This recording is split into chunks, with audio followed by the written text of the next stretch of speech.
What's up, fellow internet denizens? Welcome back to yet another episode of Wikipedia used to have a spreadsheet page where it listed every known vampire weakness in media, and I thought we'd compare all the ones that I found there, plus a few that I found while searching for sources on said weaknesses. I will be ranking these based on how natural they seem in lore, how unique they are, and how much I want to see them in a story. Let's start off with arithmomania, or the obsession with counting. This is an underrated supernatural weakness in general. In Japan, Kushisake Onna, who is actually more of a ghost than a vampire, can be defeated if you spill fruit or seeds behind you because she will be too busy counting everything that you spill. Fairies seem to love numbers, particularly 3 and 12. Similarly, in a lot of folklore, in order to distract vampires, you need to spill things and they will be too busy counting whatever you spilled, usually sesame seeds or beans. Count von Count, one of the most famous vampires, makes this weakness his entire personality and uses it to teach children all over the world basic math skills. I know counting isn't lethal, but it can be a great way to either get away or buy you time to find a stake. I'm giving it a B. Vampires need to be invited into a building. That is common knowledge. However, did you know that this stems from at least the medieval narrative of Faust, where in order for the titular character to make his deal with the devil, he had to invite the devil in. The idea here is that vampires are a similar type of unclean spirit, and the threshold is a magical barrier between holy and unholy. One of my favorite examples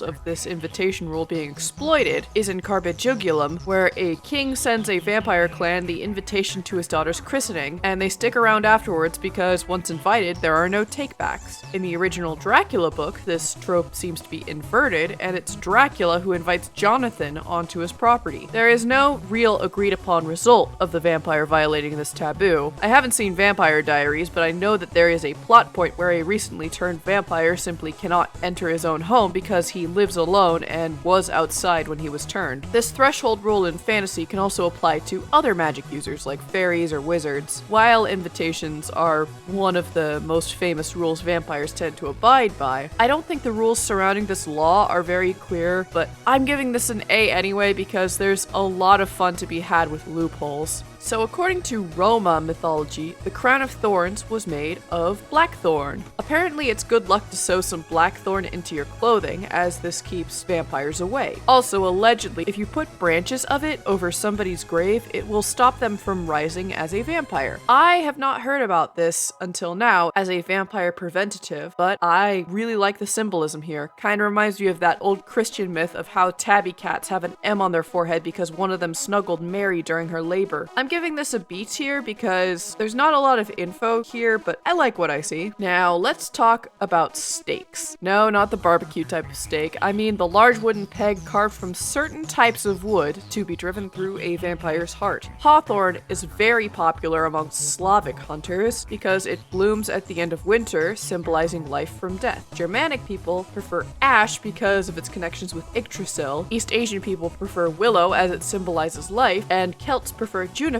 as juniper symbolizes protection. The idea of staking vampires may come from the fact that when buried without coffins, bodies would sometimes rise to the surface during heavy rain unless held down by some kind of peg. The stake is a classic weapon with lots of symbolism behind it. I'm going with an S. I'd like to see more wood lore in stories, I think. Tainted blood is a lesser known and relatively new way of killing a vampire. The first mention of it is probably in the Vampire Chronicles by Anne Rice, where if a vampire drinks blood from a corpse, they will go into a coma. The only other mention of it that I can think of off the top of my head is a Blue Oyster Cult song, which I used in the intro. Based on the fact that these guys have written songs about Elric, I'd say that they probably were inspired by the Vampire Chronicles with this song. I haven't really seen it anywhere else though, so I'm giving this a C. I need more than 2 examples. In European folklore, many magical creatures cannot cross running water, as it symbolizes a pure boundary between 2 places. While this originally did not pertain to vampires specifically, it has influenced a lot of more modern vampire lore. For example, Dracula could only cross the seas at low tide. In the Vampire Chronicles, vampires aren't allergic to running water per se, but they are territorial and use rivers as land boundaries. In the Castlevania anime, a lot of vampires vampires are killed in a flood, though that flood was made of holy water, which is hinted to be the real reason they died. I'm giving this a C. Maybe if the lore was a bit more consistent between the stories, I'd give it something higher.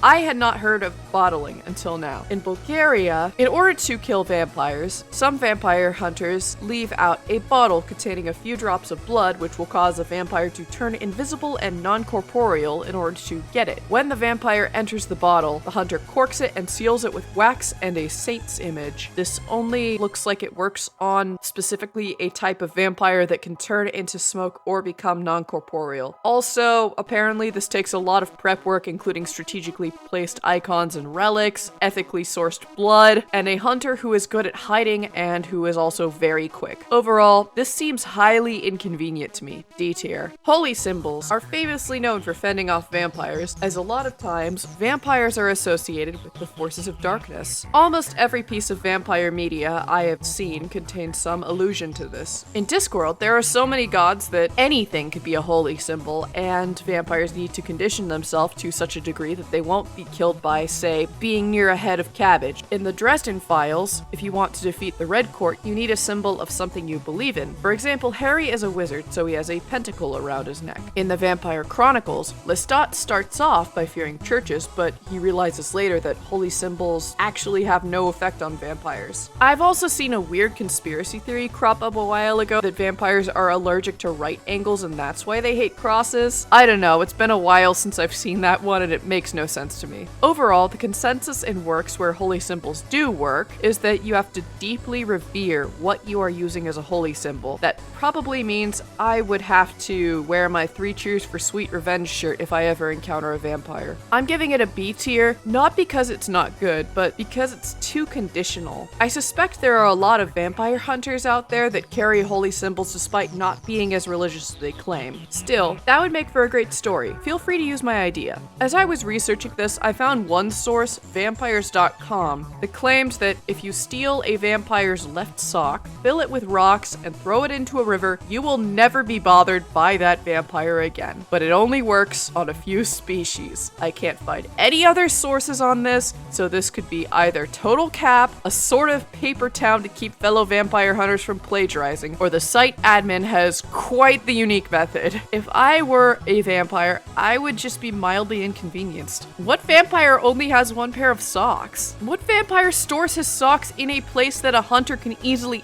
access? Is there a way to tell a left sock from right? Do you have to take the sock off the foot as the vampire sleeps? Who knows? F tier. This feels like something from a parody. Alright, blood starvation is one of the hardest ways to kill a vampire. I think that you either have to get a vampire to repent of their blood-sucking ways or cut off his supply entirely. There is no guarantee that they'll even die once they dry up either. In most narratives I've seen involving blood starvation, they'll just be sent into a torpor and they'll eventually wake up if they hear heavy metal, or if somebody spills blood on their grave. F tier. Remember in my last video where I talked about vampire panics? Well, a lot of communities that had said panics, especially New England, would remove the heart of a suspected vampire, burn it to ash, and then use that to cure tuberculosis. Did it work? Well, first we have no proof that these individuals were vampires in the first place, and it definitely did not help with tuberculosis. However, it does make sense when you think about it. The heart is the most central part of the circulatory system, right? If you remove the most crucial part of the most crucial system in a vampire's body, theoretically, it should stop. In every situation I've seen this method used, they have to do it when the vampire is asleep in their grave during the day. And you have to guess correctly on who the vampire is, which can be very difficult when you have a lot of fresh corpses around. I'm going with C tier because it should work in theory, and I'd like to see somebody write about this. Speaking of things New Englanders did to suspected vampires, decapitation is hit or miss. On the one hand, it is a traditional method of extermination that people used in real life on corpses. However, in fiction, this is practically impossible. Sure, it works in some places like Discworld, but even then, you have to get close enough to a vampire in order to decapitate them, and they're usually too smart and agile for that. Or they have some sort of safety measure in place like diamond skin. Then there's the chance that once you do behead them, they will use their tendons like tentacles, behead you, and steal your body, going on to sire several superpowered children across the globe using said body, and then siphon your great-granddaughter's life force from across the globe. Overall, I guess this works when the vampire is asleep, but your average vampire is too smart to sleep unprotected. I'm going with D tier. Decapitation seems very basic compared to everything else here. How do you get somebody to stop biting you? Stick something in their mouth. Yes, really. During a particularly bad plague in Venice, some people decided to stick bricks in the mouths of corpses they suspected to be vampires in order to stop said plague. The National Geographic article that I found about this specifically named these vampires as masticatione mortuorum, or mindless hungry vampires, so perhaps they wouldn't think to remove this brick from their mouth. Now, I have seen this a couple of times in fiction. In Discworld, one of the ways to kill a vampire is to decapitate them and stuff a lemon in their mouth, but this is one of countless ways to kill them. After all, Discworld is a parody of everything fantastical, and therefore anything goes. I'm giving this a D. If you can find a vampire while they are sleeping and shove a brick or a light bulb or anything else into their mouth that they will have a hard time taking out, good on you. However, a good vampire usually doesn't leave themselves open when they sleep. To quote a wise philosopher, how can mirrors be real if our eyes aren't real? Vampires notoriously cannot see themselves in mirrors or in silver in general. Why can't they? I have found a number of explanations. First, they either have no soul or are under some impure influence, and a mirror shows who you really are. Another reason I've seen is that mirrors were originally glass laid over silver, and silver is a pure metal which refuses to reflect evil. I think the strangest reason I've seen is the idea that rabies makes you light sensitive and mirrors reflect light. I don't think I buy that one. Now, in fiction, there's a lot of fun to be had with mirrors and vampires. In The House of Dracula, when the mad scientist ingests Dracula's blood by mistake, we see his reflection slowly disappear as he loses his sanity, though he's not really confirmed to be a vampire here. Joseph Joestar uses mirrors to his advantage in his fight with Straits. In the original Dracula novel, Dracula lacks both a reflection and a shadow. I think that reflections are a fun part of vampire media, and I love not seeing them. B tier. Fun fact, sunlight only became deadly to vampires in the original Nosferatu film. There is no lore precedent, though I can infer that this is probably because light has long been known to be a symbol of purity. Hollywood, being the giant incestuous mass that it is, took this light thing and used it in every piece of vampire media. Suddenly, instead of just being rather weak during sunup and sundown, vampires were weak all times of day. Anne Rice took this and ran, making her vampires allergic to UV light and intense heat. Discworld had vampires that turned to soot in light but could be revived with a drop of blood. In Vampire Hunter D, most vampires can stand a few seconds in the sun but will burn to a crisp if they are out for too long. I could go on forever. My point is, while I do enjoy this trope, it has been played to hell and back. Unfortunately, I'm going with C tier. I do like that light has added a new rule to the vampire mythos though. That's cool. Fire was the original sunlight for vampires. Most vampire panics ended with corpses being burnt to a crisp and their ashes either scattered or eaten. We don't really see this discussed anymore. Sure, some vampires, such as those in Interview with a Vampire, die when they are burnt with a big enough fire. I think Skyrim vampires are weak to fire, but mine's too high of a level to really notice that. I also assume that Count Von Count is at least somewhat weak to fire based on what he's made of. I just haven't seen enough fire in vampire media. I'm going with C tier because this needs more nuance.